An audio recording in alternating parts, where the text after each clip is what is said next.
Hi, I'm Phoebe. Welcome back. And I'm here with Nan Reinert of Chubby Pickle Farms. And we were just talking about all of your sustainable growing practices and generational cooking and eating and growing. So did your passion start with like your grandparents or the passion for growing and sustainability? Well, from what I can remember, I swear I was born growing. Uh-huh. Like I don't have this definitive What, with like date. seeds in your pockets? Yeah, I was going to ask my mom if it was hard labor or did I come out with a spade in my hand. But I feel like I've been growing my whole life. Mm-hmm. But if I think back, my great-grandmother, she had prized roses. She lived on Penn Avenue in West Reading. There's a nail salon there now. And she had prized roses. And I used to go up there and help her with the lawn, this little tiny lawn. And she was very meticulous. And she would treat these roses and with chemicals, which I'm not about. Right. But that was her thing and that was her time. And I started to learn about growing then.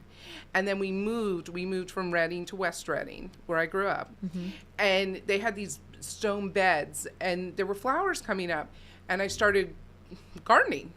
And my sister, who is she's sporty and I'm artsy, we're very different. Mm-hmm. Her balls kept going into my little gardens and I would have a fit. Uh-huh. And so finally my mom gave me the back end of the yard. And she said, Wow. I could have this small it wasn't a big yard. But how old were you? I was about 9. Okay. 9 when we moved. Mm-hmm. And we moved across the alley from my grandmother. And so I could walk to my grandmother's house and I could walk up to Penn Avenue to my great-grandmother's mm-hmm. house. So I was surrounded by family, mm-hmm. So it's not a surprise I moved back to be with family. Mm-hmm. And then I'd be with my grandmother and she would take me to the greenhouses. Oh my God. Oh, how much fun. It was the greatest day. Uh-huh. Day, let's go. She called her car the Bluebird. Let's get in the Bluebird and go to the greenhouse. It was so much fun. So you're like me. You have more fun shopping at the nurseries than you do shopping at the shoe store. Yeah. And you leave with like armfuls of, little Absolutely. seedlings. Okay. Absolutely. If you're not growing them yourself. I can't resist. Okay. The plants happen. Uh-huh. They attach themselves to me. They just happen. So now, how did it all start with Chubby Pickle Farms? If you were born growing, literally, then how did it all start with Chubby Pickle Farms? Like, where did this all come from? That people come to you now as a source for growing? Because I have been growing for so long, I did grow in Philadelphia. Mm-hmm. I helped and volunteered with Philadelphia Green for quite some time to build community gardens all over Philadelphia. Mm-hmm. I had a community garden at the corner of 16th and South, which is now condos. They bulldozed it the day I bought my house here, so thank goodness I had land then. Mm-hmm. And so it was really, this grew. It just, for lack of better words, it grew. And one day, and I was in my 20s when this happened, I came up with this name, Chubby Pickle Farm. Mm-hmm. And I was with a friend of mine, and she was like, that is the best name. It is. She's like, you know what? And what I love about it is you can't say it without smiling. Right. Mm-hmm. So gardening is smiling, and Chubby Pickle Farm became the name. So I kept that in my back pocket for many years. And about a year and a half ago, I pulled it out at a time in my life that I was looking for work. It wasn't the best time. And I said, you know what? I'm going to launch Chubby Pickle Farm today. Mm-hmm. And I opened Facebook. And I made a Facebook page, and I thought to myself, the one thing I have to share is knowledge of gardening.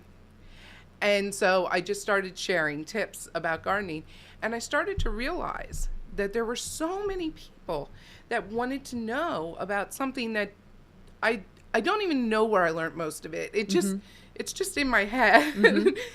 And it became this wonderful platform for me. Along the way, I've also been making things. I'm a potter. I do pottery. Mm-hmm. I make soaps. I make all sorts of stuff. So I use it also as a label. Mm-hmm. But you don't have a TV. No. Right. We live without TV in my house. That gives you time to be a little bit more creative. Yes. Right? Mm-hmm. Yes. I'm totally addicted to National Public Radio. Uh-huh. And I live without TV. There's a lot more time to make things and do things and plan things. Mm-hmm. And I just didn't realize that my lifestyle was a little bit more different from mainstream. Mm-hmm. But when I started posting and people started asking me questions, I started to realize that, people want to learn this. My lifestyle is a little different. I make my own laundry detergent. You know, I don't have to. I prefer to. You know, you can actually make your own laundry detergent for pennies. Right. And I make a 5-gallon bucket for like $3. Wow. Yeah. You know, You're like the modern day homesteader. Exactly. Like the urban homesteader. That's exactly what I do. You're bringing it back. Exactly. Years ago when I was in Philadelphia, one winter I heated my whole house chopping wood, and then I was canning and freezing my food from my garden at 16th and South, and I was out there one Sunday chopping wood, and my neighbor yells over the fence, "Nan, you are seriously misplaced." Oh. I lived in Center City, and I was like, oh, maybe I am.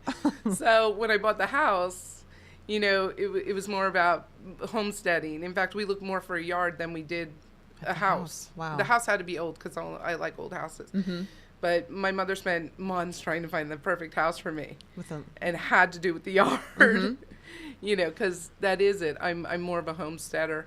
Yet I live in our modern society. Right. And so when a lot of people go home and watch TV or do computer work, or, you know, I go home and I make soap and I grow my own food and I start the seedlings, and, you know, there's so many other things that I do. So where can you pick up your soaps? I'm just curious, because you brought a soap as a gift for us today. I'm so excited. But you can pick it up somewhere. We sell them, on Penn Avenue in West Reading at the Women's Exchange. My mom does sell them there. So you do this just for fun? It's a fun thing I do. Just like, almost like a hobby then? Yes. So how do you reach out to the masses? Like, how do you transition from, because this is what you do part-time, you do this as a fun hobby. Like, where do you see yourself? What's going to be happening with Chubby Pickle Farms? Well, because I realize that so many people want to learn how to do these things and want to do this more. And I think that has a lot to do with our economics today and things of that nature, and people getting back to nature. I wrote a book, which I'm putting together.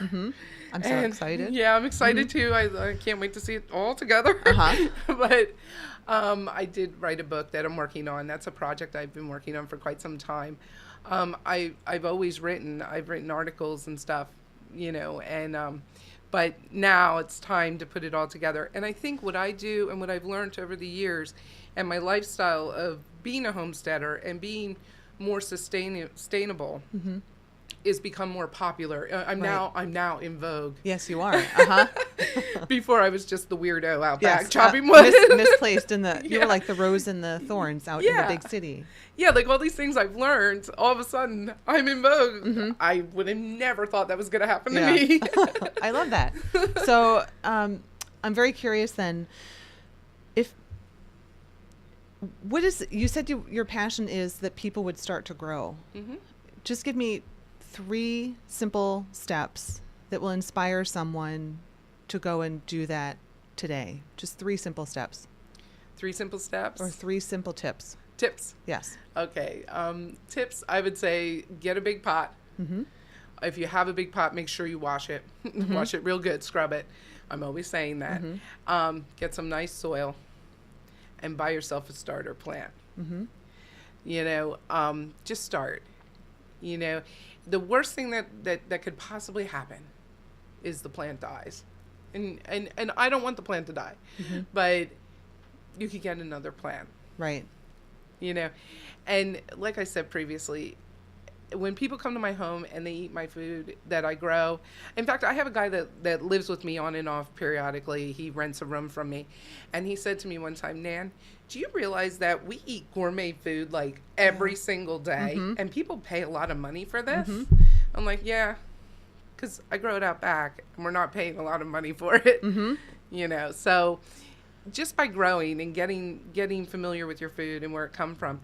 And if you aren't going to grow, something I did learn is sustainability is also a part of the community, and buy local.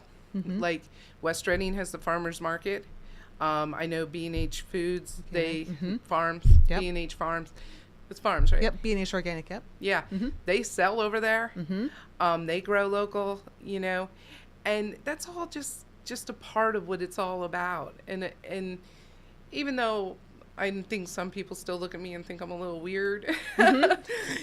It's neat. It's neat to be a part of that and talk to those people. And that's how I learn. And that's part of who I am.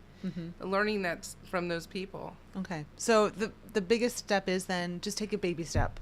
The biggest tip is to take a baby step and start small. You can always kill a plant, but you can buy another one, or it will grow, and you'll be able to harvest it and eat gourmet meals at home. And if that doesn't work, if all else fails, then you should be a part of the community. Like go and find local resources or sources for farmers and Definitely. other food producers. Definitely. I love that. People I think don't that's great. realize how much fun it can be. It is a lot of fun to get dirty in the garden. It really is. And it fills your soul, and it is part of who I am. And I think the biggest part of my story is that fills my soul and gives me passion. And my passion is to share my knowledge and what I know and to learn from people that know more than me so I can also share more. Yes. You know, that's my passion. That's exciting. So thank you so much. I'm so glad you joined us. Make sure to follow Nan at Chubby Pickle Farms on Facebook. And for more local tips, tricks, and recipes, make sure to find me at phoebespurefood.com. Thanks so much.